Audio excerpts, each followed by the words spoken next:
There are stories that live only in whispers, not because they are forbidden, but because the world has already forgotten them.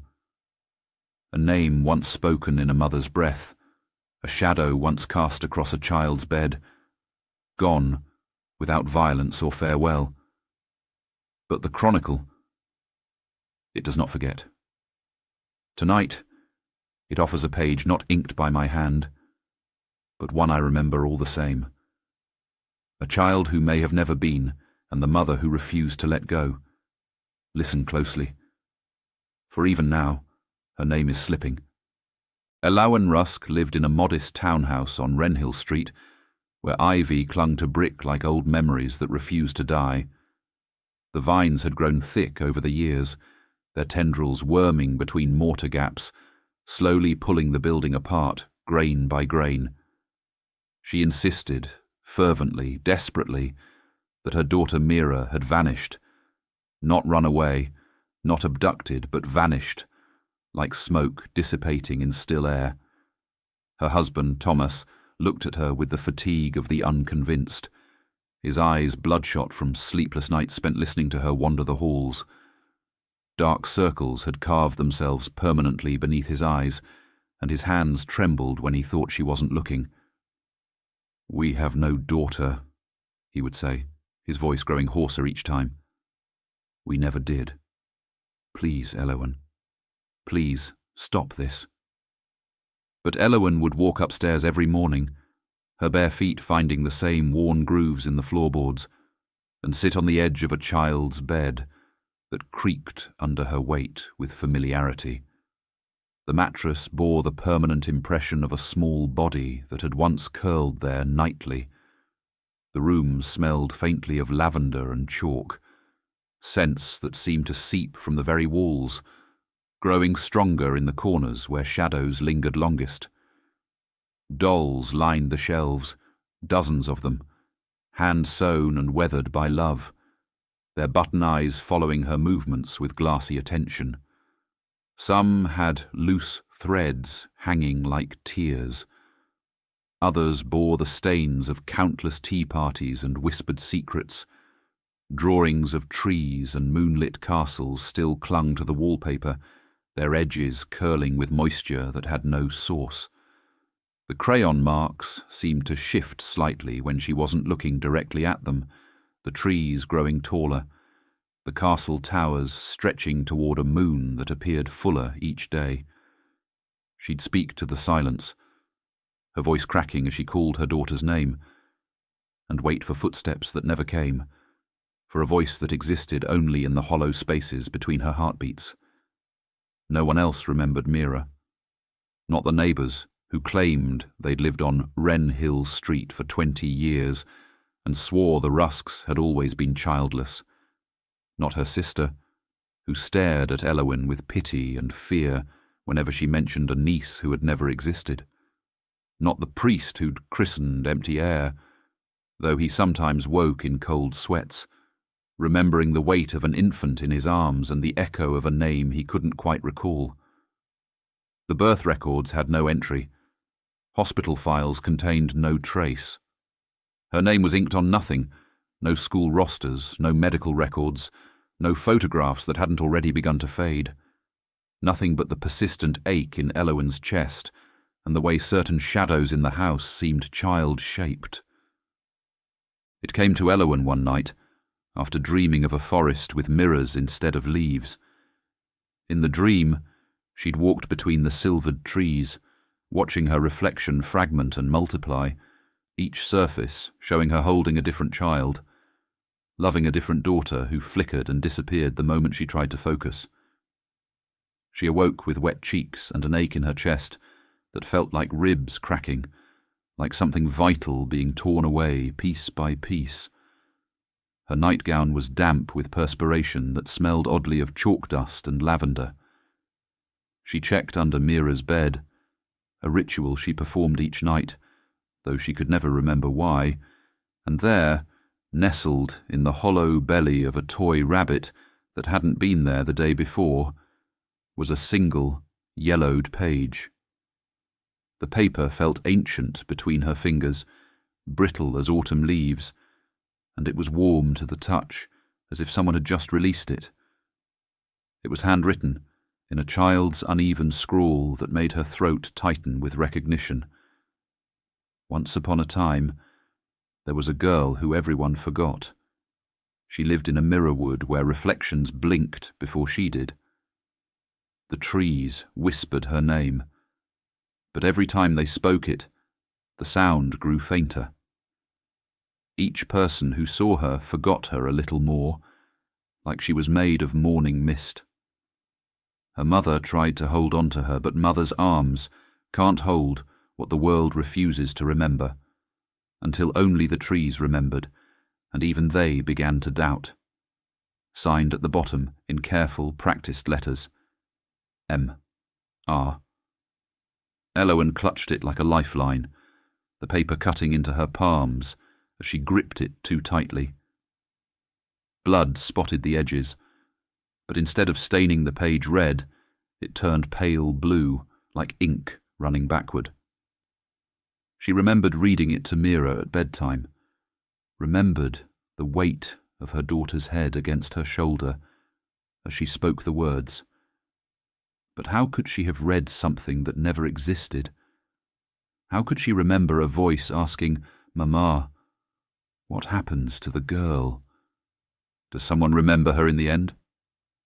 A week later, a man knocked on her door. His knuckles barely touched the wood before the sound echoed through the house like gunshots.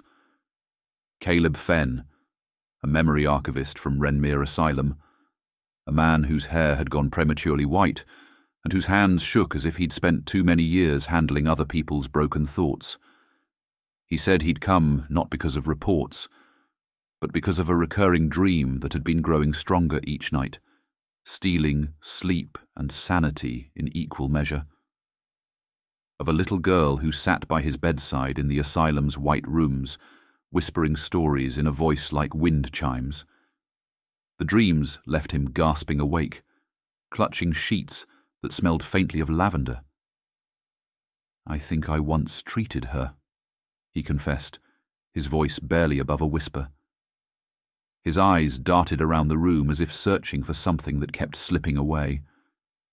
"But I've searched every file, every record, every scrap of paper in that place. There's no patient named Mira Rusk, no patient at all who matches what I remember. It's like someone went through and erased every trace. But they couldn't erase the dreams." Yet he recalled her perfectly. The way she'd hum 3 notes before speaking, always the same 3 notes in a melody that didn't exist. The way she'd never blink when asking questions, her eyes holding steady until you felt like she could see straight through to your bones. The way she'd draw pictures of trees that looked more real than the view from his office window. He could describe the exact pattern of freckles across her nose, the way her left sock always slipped down no matter how many times she pulled it up. Elowen showed him the page with trembling hands. He stepped back as if scorched, his face draining of colour until he looked corpse pale. I've read this, not just in dreams. I held this exact page. I remember the feel of the paper, the way the ink caught the light, the exact words, the same handwriting. His breathing became shallow, rapid. But that's impossible, isn't it? The house began to change, slowly at first, then with gathering momentum like a wound healing in reverse. The drawings faded from the walls, colours bleeding out like watercolours in rain. Where vibrant crayon castles had stood, only pale ghosts remained, and then even those began to disappear. The dolls slumped over, seams loosening as if invisible hands were pulling out their stuffing. Their button eyes fell to the floor with tiny clicking sounds that echoed through the house at all hours. The door to Mira's room resisted opening, the handle growing stiffer each day, until Elowen had to throw her full weight against it. The wood began to warp, bowing inward as if something on the other side was pushing back. Then one morning, it simply wouldn't budge. The door had sealed itself, the frame moulding around the edges like scar tissue. By afternoon, wallpaper had begun growing over it, pattern matching perfectly, as if the door had never existed. Thomas no longer acknowledged the room at all. He walked past the space where it had been as if navigating around invisible furniture, his body unconsciously shifting to avoid a wall that shouldn't be there. When Elowen tried to show him where the door had been, his eyes would slide away, unable to focus on the spot. "Show me what?" he would ask, genuine confusion creasing his features. "There's nothing there, Elowen. There's never been anything there." Elowen wrote Mira's name again and again in her journal, pressing so hard the pen tore through paper. She filled page after page with her daughter's name, her birthday, her favourite foods, the songs she used to sing. But each morning the entries had vanished, leaving pages that looked rubbed raw, faint impressions where letters had once been like the ghosts of words. The paper bore the texture of something that had been written on and erased countless times. She tried to remember her daughter's voice, closing her eyes and straining to hear that sweet soprano that used to call her name. All she heard was wind moving through empty rooms, a sound that almost formed words, but never quite managed to become speech. Sometimes, in the space between sleeping and waking, she thought she heard humming. 3 notes, always the same. 3 notes. But when she focused on the sound, it dissolved into the settling of old wood and the whisper of ivy against glass. In the Chronicles' margins, a new page fluttered loose like a dying moth, its edges brown and crumbling. Not written by Elias, but familiar in a way that made his skin crawl. The same fairy tale Elowen held, word for word. But the handwriting was different. Cleaner, more controlled. It had no author listed at the top. And yet, it was signed E.N. in letters that looked suspiciously like his own careful script. But he had not written it. He was certain of that much, though certainty felt like sand slipping through his fingers. And yet, he remembered hearing it spoken once, in a dream not his own. A child's voice reciting the words, while he sat in a white room that smelled of disinfectant and despair. The memory felt borrowed, like something that had happened to someone else that he'd witnessed through glass. The ink bled slightly as he held it, dark stains spreading across his fingertips like accusations. The Chronicles stirred beneath his touch, pages rustling like breath, like something alive and dreaming. Other pages began to flutter free, stories of forgotten children and mothers who remembered daughters that never were. The book was writing itself, filling with tales that had no authors, signed with initials that belonged to people who swore they'd never set pen to paper. Elowen stood before the wall where Mira's room once was, her palms pressed against wallpaper that felt warm and slightly damp, as if something living pulsed beneath it. The pattern seemed to writhe under her touch, flowers blooming and dying in endless cycles. She held the page, now the only proof that remained of her daughter's existence, against her chest, like a talisman. The house around her groaned and settled, sounds that might have been old wood expanding or might have been something else entirely. Footsteps echoed from rooms that were empty. Doors opened and closed with no one to move them, and always, there was the sound of humming. 3 notes that seemed to come from inside the walls themselves. She whispered the last line, her voice breaking over words that felt like prayer and curse combined. "If you remember me, I remain." The wallpaper beneath her hands grew warm, then hot, then scalding. She could feel it beginning to give way, to tear and reveal whatever lay behind. For just a moment she heard it. A child's voice, clear as church bells, calling "Mama," from somewhere very far away and very close at once. And then she was gone. Not vanished like smoke, but erased like pencil marks, leaving only the faintest impression that someone had once stood there. The page fluttered to the floor, blank now, except for a child's signature that faded even as the paper settled.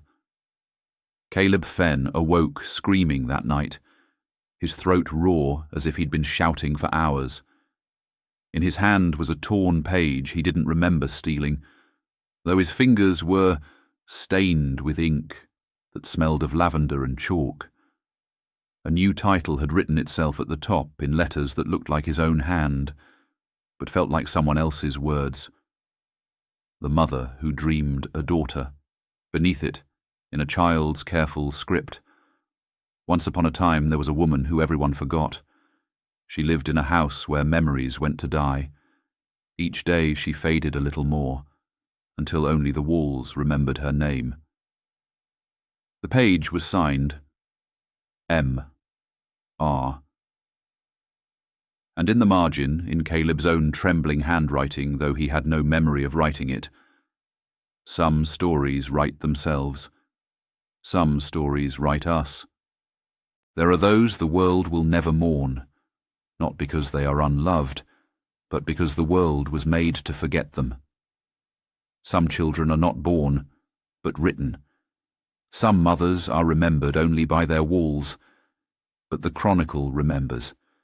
It remembers the trembling of hands, the warmth of a name fading from paper, and the quiet insistence of a soul that refuses to vanish. If ever you hear a name in your dreams, one you do not recall learning, speak it aloud. You may be the only one who still can.